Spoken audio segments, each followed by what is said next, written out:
inaabangan ng mga motorista, yung linggo ang inaabangan na mula sa inyo ang impormasyon.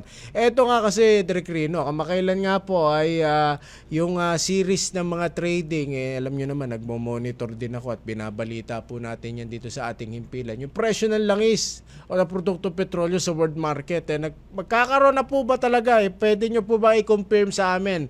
Magkakaroon po ba talaga tayo ng rollback sa presyo ng produktong petrolyo ngayong linggong ito, Direk Rino? Napakalaki ho. Hindi lang ordinaryong rollback to. Ang gasolina ho natin, ine-expect baka 3 to 5 peso per liter ang rollback. But ang diesel, baka 8 to 10 peso ang rollback.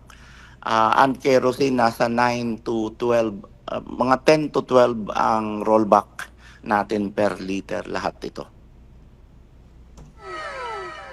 Wow daw, sabi ni Arnel. Oo, Direk Rino, talagang tuwan-tuwa nga ako. Kanina, Direk Rino, bago ako magbukas ng programa, sinabi ko kasi sa mga tatay, nga pala, Direk Rino, no, Happy Father's Day pala sa'yo.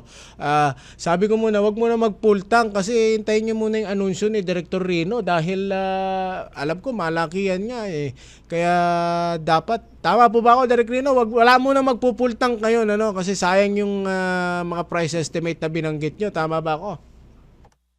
Kung kakayanin, Sir AJ, kasi malakihan ang rollback at worth it na hintayin, no? Ang laki ho talaga ng bawas sa diesel. Ulitin ko na lang.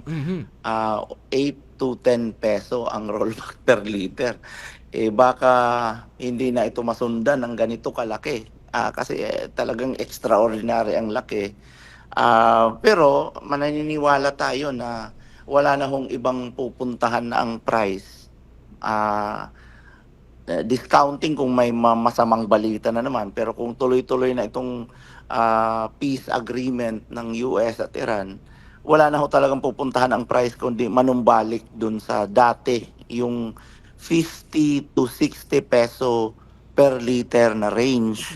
Ang atin hong aasahan nito after nitong adjustment, aabot na ho tayo ng, if a little higher ng 60, baka may umabot na ng 60, 60 to 70, no, na range ng pump price. Hindi pa siya makabalik doon sa 50 to 60, pero nandun na siya sa 60 to 70, no, Kumbaga, na nandun na, territory ng price. Kumbaga, Direk Rino, parang nasa benchmark na, ika nga nila. Oo.